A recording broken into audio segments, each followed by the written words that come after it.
We can't say the future without AI. I mean, there's no way around it. 50% of workers now believe AI is going to improve their experience. When I come into the meeting room, I need a way to incorporate my AI with what's going on in the meeting. It's almost a bring your own AI type of a concept. Most of what we do in our day-to-day is going to change significantly. Hear the latest AV trends and predictions in this episode of Crestron's Smarter Spaces podcast on your preferred podcast platform. Mainly because Chris is a very busy person, very important person. We have to let him. You know what, dude? You're taking a shot at me again. For people that are watching, this guy goes out and orders a freaking pineapple pizza. Not just a pineapple, a Hawaiian. Here, I'm not eating that, dude, no matter what you do. Usually, if there's Chris, there's Jen. If there's Jen, there's Chris. We're kind of a tag team effort. Weren't we on the same team just 2 seconds ago? Oh, come on. Now, but she wants. She's eating. I do want him to eat the pineapple and pizza, but like I can't. This is the first and last straw. I'm out of here, you amateurs. The MSG Sphere loses $100 million. Good Lord, that's a lot of money. Regional AV shows and manufacturers playing nice. All that and more next on AVWeek. This is AVWeek, episode 639, recorded Thursday, November 16th, 2023. Regional AV.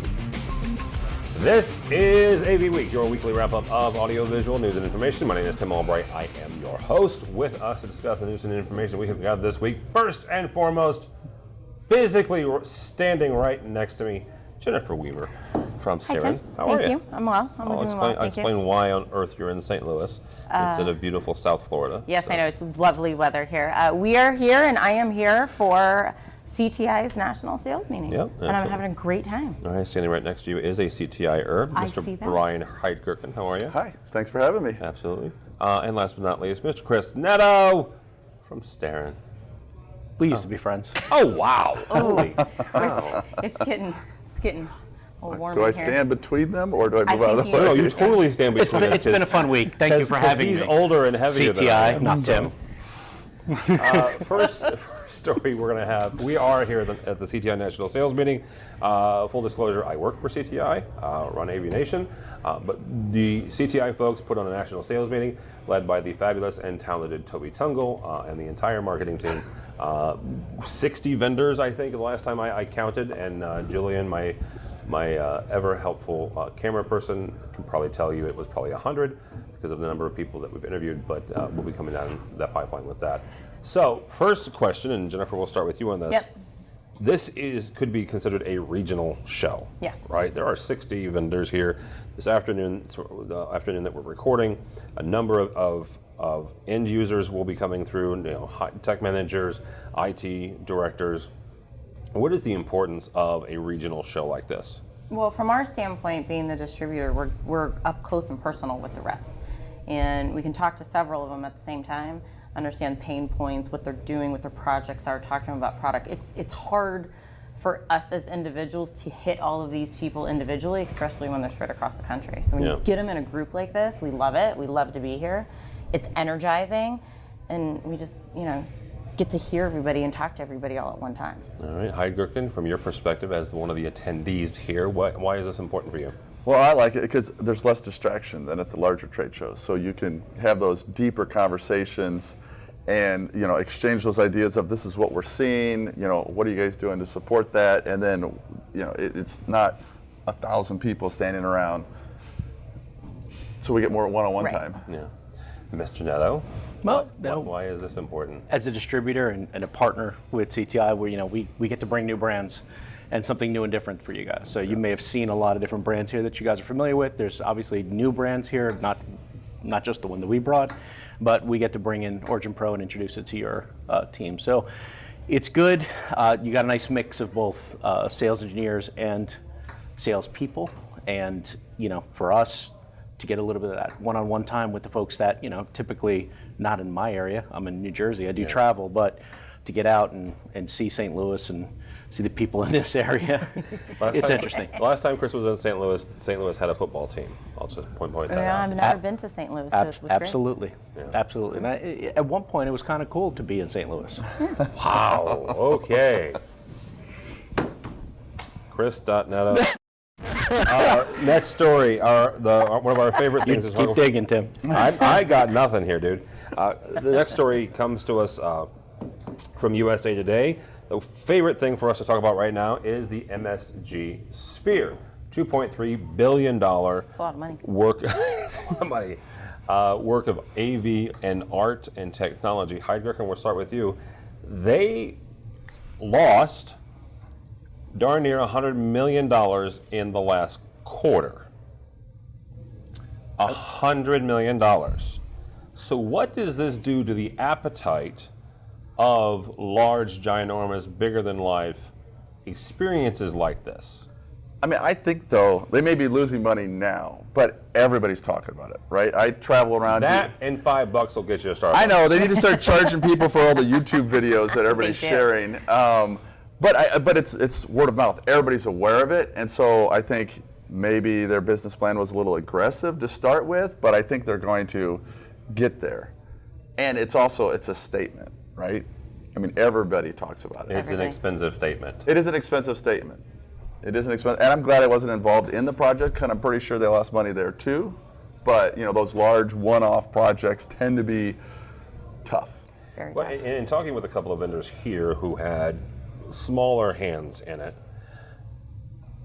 part of that $2.3 billion, $600 million of that, Chris, was the video walls, right? And this is not just the external that everybody sees; it's also the internal, darn near 190, 200 degrees of coverage. You really do feel like you're in the middle of it when you're inside, if you've seen videos from the U2 experience there.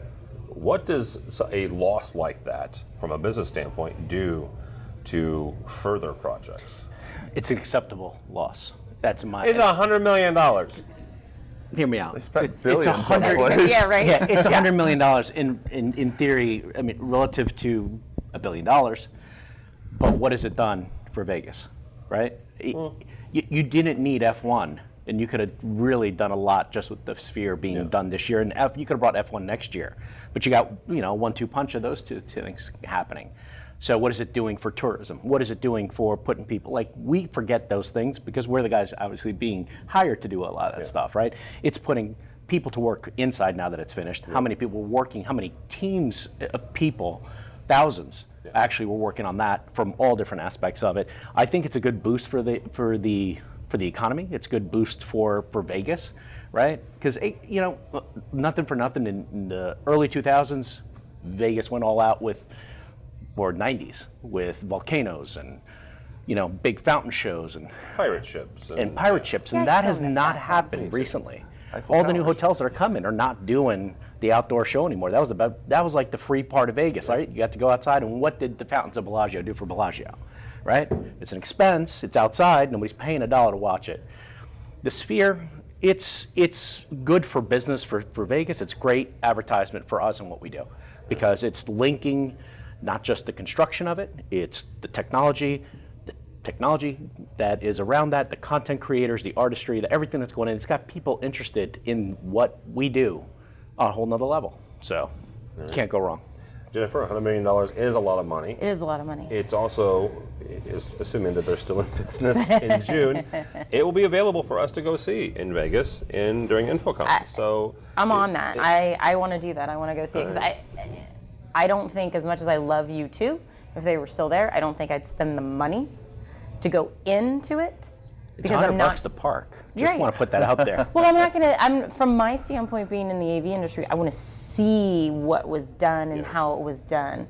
Yes, it's cool to see it from the outside, see it from the inside, but I don't want to pay to see the show of U2 to see all of the stuff. I actually want to understand how it was done and what they're doing and the content and how they're creating the content. Go backstage. Well, and I want the backstage Yes, passport. yes, absolutely, yes. Definitely. one of the things that the technology, if you haven't seen it, first of all, one of the coolest things I still think is in the industry is hypervision. Right? And this is not a commercial for hypervision. I just think they're cool people and they've done some really interesting things. There's a large installation of hypervision, 3D-ish, right? Displays as well as projection mapping. There are frickin' robots in there, okay? That's just kind of cool. All right. Yeah. Mr. Neto, last question here. We're going to have a part 2 of this, mainly because Chris is a very busy person, very important person. We have to let him. You know what, dude? You're taking a shot at me again. For people that are watching, this guy goes out and orders a freaking pineapple pizza. Not just a Hawaiian pizza. Dude, I thought you were my friend, dude. Seriously. You know I don't want to eat that stuff. It's sitting there. Now Mitchell brings it in here. I'm not eating that, dude, no matter what you do. You do know I have to work with him on a daily basis. I'm not eating in person. Usually, if there's Chris, there's Jen. If there's Jen, there's Chris. We're kind of a tag team effort. We're on the same team just 2 seconds ago. Oh, come on. Now, but she wants. She's eating. I do want him to eat the pineapple and pizza, but like, I can't.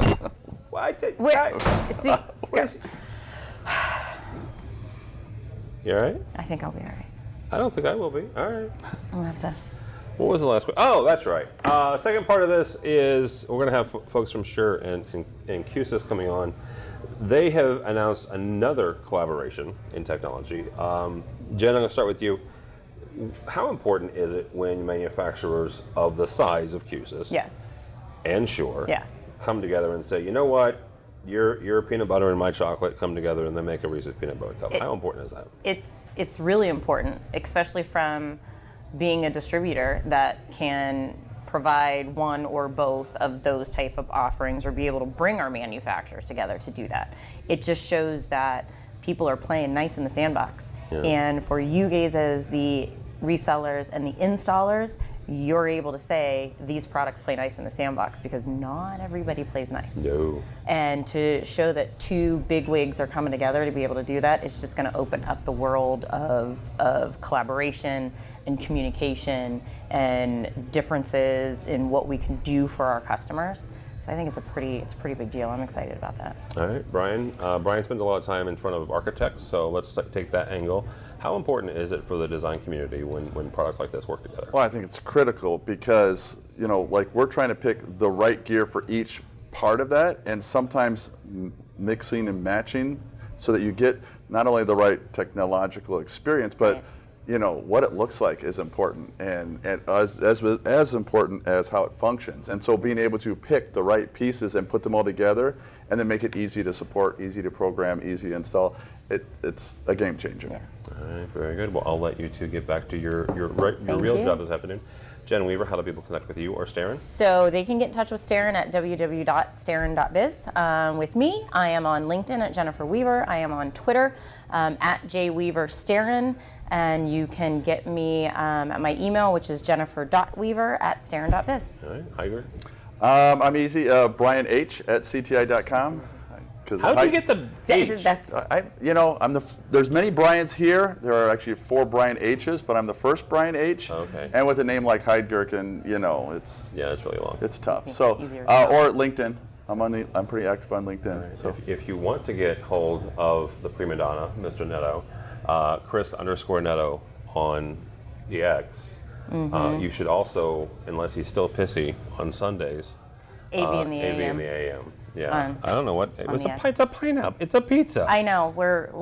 I'm probably gonna have to really calm him down after that because I would love to see him eat pineapple on pizza. He apparently needs a nap. We did keep him up late last night. Sorry, I am sorry, Chris. Is it pineapple or just on pizza? Just on pizza. Pineapple on the pizza. Oh, he'll eat a pineapple. It's just on the pizza. Yeah. Okay. Yeah. Sorry, Chris. I thought it was funny. Yeah, it's fine. Okay. All right, coming up in a second, we'll have our part 2. All right, on to part 2 of our live from the CTI National Sales Meeting. With me are some very distinguished guests, and I'm still here. Cassie Berger from Shure. How are you, ma'am? Well, thanks for having me. Good to have you in person as well as Tobi, and as for the first time, Mr. Swiderski. So we'll get him in a second. I'm a little offended that you call us distinguished, but we'll let it slide. I didn't say you were old. I said you were distinguished. It was implied. Okay, that was Tobi Tungl. If you're not watching the video, how are you, sir? I'm pretty good. How about yourself? I am well. You guys and your team did a fantastic job this week. Thanks. They rocked it out. Yeah. And Matthew Swiderski from QSys. How are you, sir? I'm doing well. Thank you. Good. Awesome. Are you sure you want to have me on? A little late now. Yes, Matthew. We're already recording. Got it. Okay. Good. All right. Sure. Same as last time, gang. Just hopefully none of you walk off the set because of a pineapple pizza. Cassie, first question. You and I talked. You were on AVWeek maybe a month or so ago, And we did a story about regional events. And the reason I wanted to bring this story up again is because it's a little personal for me, right? It's in our home, it's in St. Louis, my hometown. It's CTI, obviously, where I work. What is the importance of a regional show like this? I think there's a couple things, and we did talk, and I think it was only 2 or 3 weeks ago. It's an opportunity to see everybody from the country in one place. It's an opportunity for us to present. So I was able to do a 30-minute presentation, which we talked about last time. The importance of that is I have one message, I have a structured presentation, and I have a room full of captive audience. Captive, saying that loosely. But I have 30 minutes that I can share what I need to share with this room, and then they can come stop by my booth to follow up. I also have the opportunity to meet with fellow manufacturers and fellow vendors, which is uncommon aside from these large shows. So we like to get together and actually communicate, and it's nice to see them. Yeah. Tobi, same question in same angle as Heidgerken took. This is your show, right? This is your folks coming together. It is the CTI employees. Why is this important for you, for the vendors to come out? We are celebrating the partnerships that we have created over the last couple of decades. Well, I guess 3.5 decades if you want to talk about our 35th anniversary. These manufacturers are so important to us, and this is a thank you. Outside of celebrating the sales team that's here, educational sessions, these type of events allow us to connect with them on a much more personal level. They get to spend time with the leadership team, time with a lot of salespeople that perhaps they only see a couple times a year or maybe 20 times on video, but never in person. Yeah. That's really important. In those local events, you can't get that anywhere else. The big shows are still very important, but these are really where you can be far more engaged and not be worried about 10,000 other people standing around you. Yeah. Matthew? I agree with everything they said. The large shows are a lot of fun, but you feel like you're moving 100 miles an hour. You don't get to have as deep of conversations, and you're trying to, talk to 100 people in a day. Shows like this, it's the conversations are much deeper, right? The smaller setting, smaller groups, you get to catch up with old friends, and maybe make fun of some old friends and things like that. I think he's implying me. No, not at all. So they're great. I just think the quality of the conversations that you have with your partners are fantastic. And then, especially when end users come in, right? There's a lot of end users that can't make it to InfoComm for any reason, and you can have some really high quality, deep conversations with those end users. So they're incredibly valuable from my perspective. All right. Tobi, next story. The MSG Sphere, as fantastic as it is and as expensive as it was, those fine folks lost $100 million last quarter, and the CFO quit.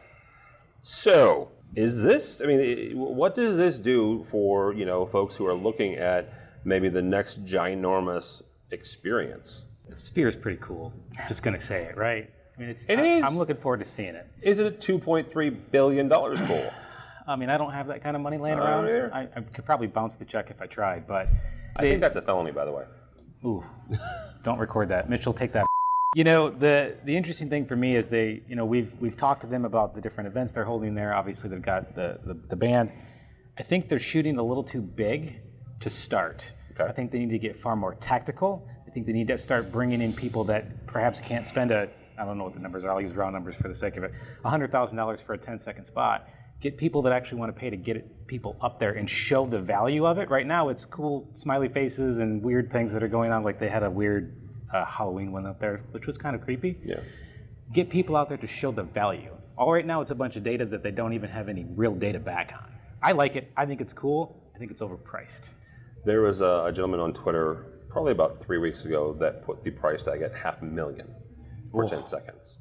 Now I was a little off. It was, $500,000 for a 10-second ad. And the thing about the 10-second ad, somebody in marketing, Tim can appreciate this, there's no way to track that, actually say, I got a value out of that. It's a cool factor. And I would love to see our CTI logo on that when we go land at InfoComm. Not sure $500,000 for 10 seconds that I may or may not see is potentially worth that. And the very first, they made a big deal when this happened. The first movie to be advertised on it was Trolls. Now, Trolls is produced by not a very small company, and it's a blockbuster moneymaker for that movie studio. So certainly they probably could have said, let's try this out. And I think that's the level you're going to hit, unless, Tobi, you're right, they start lowering the price. There was actually a secondary article that somebody talked about that there was a bunch of people locally that thought it was hacked Because the Trolls was on there, because it was finally an advertisement outside of what they've been doing, right? Yeah. And it's just interesting from that perspective. It is. Mr. Swiderski? So I look at it more as the experience inside the Sphere. Okay. And I mean, it was open, 5 days, 7 days by the time those financials closed. So I don't know if that gives you a really good snapshot into what the reality is. That's accurate. You know, when I look at it, and we were spitballing, a few weeks ago, a group of us, manufacturers, and think of what you could do in there. Mm-hmm. And so to me, I mean, I think U2 is just that first step, right? And I would pay to go see it, but you think of bands where that visual experience can enhance it, right? You think a Dead & Company there, for a year, I'd pay a couple grand to go see them. So I think they need to figure out what they're going to use it for, right? And what's going to play the best. But I actually think that they need to go bigger, right? I think that elevated AV experience, especially coming off of the pandemic and years being in the house, like, we need to get out there and start doing those things. And I think that's I hope it moves it forward, right?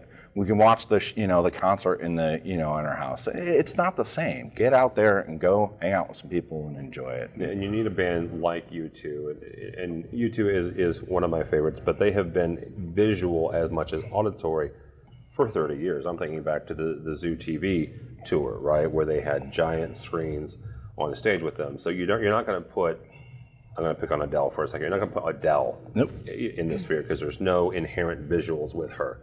But you put them, you put Sting, you put somebody who already has visuals encompassing their act. Yeah, and I don't even think, like, just outside of music, right? Think about movies, doing the Star Wars score with the symphony orchestra in there, things like that. I don't even think that we know what they're going to use it for. Yeah. But I think that experience is so elevated that it's going to be pretty powerful. Taylor Swift should do it. I was going to say Taylor and Travis engagement. Oh my gosh! Okay, now we've going to pay for the entire thing. You think her tour tickets are hard to get? Right, yeah, exactly. All right, Cassie Berger, talk about losing $100 million and what we do with that. My initial, when I looked at the article, my initial thought was bad project management, bad planning and budgeting, because there's a red flag here waving somewhere saying we did something wrong if we estimated this off, what the return was going to be. So my question is, where did that land? Were you way over your head in the development and the project management of it? Did you totally underestimate what it was going to cost to do this? Or did you underestimate what you were going to be able to do when it was complete? So my question is more, and probably why the CFO stepped down, bless his heart, is maybe there was bad management somewhere in there, and I hope he's not listening to this. That would be awkward. But there's got to be something, because that's a huge miss, and it is a really elevated experience, and I think that is what we need, and I think that's what people want, and U2 has been wildly successful, so how did they get it this wrong? Yeah. That's my question. All right. Matthew, last question here is QSys and Shure have long collaborated. I'm thinking back to 2017, 2016 even. Now you guys have another instance where you guys are working together inherently. How important is that for manufacturers to work together for the benefit of the end user? I think it's critically important. I mean, that's the whole thought process behind our technology partner platform. Right? We want to work with like-minded companies to create a much more consistent and positive experience, and it's for end users, it's for our channel partners.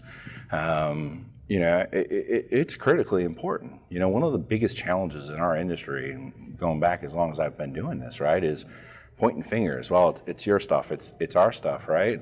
And I think we want to take a different approach, right? We want to work with partners that can make it more consistent, easier to deploy, more serviceable, better uptime, all of those factors. And so, Shure, whomever, it's really important. All right, Cassie?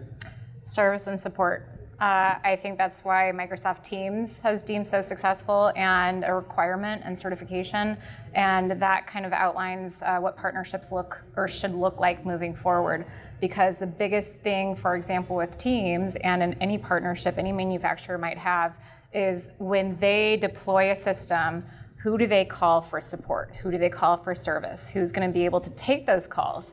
And that's the biggest benefit a manufacturer has in partnering with another manufacturer or being certified under a platform, whatever it might be, is at the end of the day, to Matthew's point, they're going to call somebody and they're going to get a direct line to somebody who can help service their problem. And it's either going to be the integrator calling in or the end user.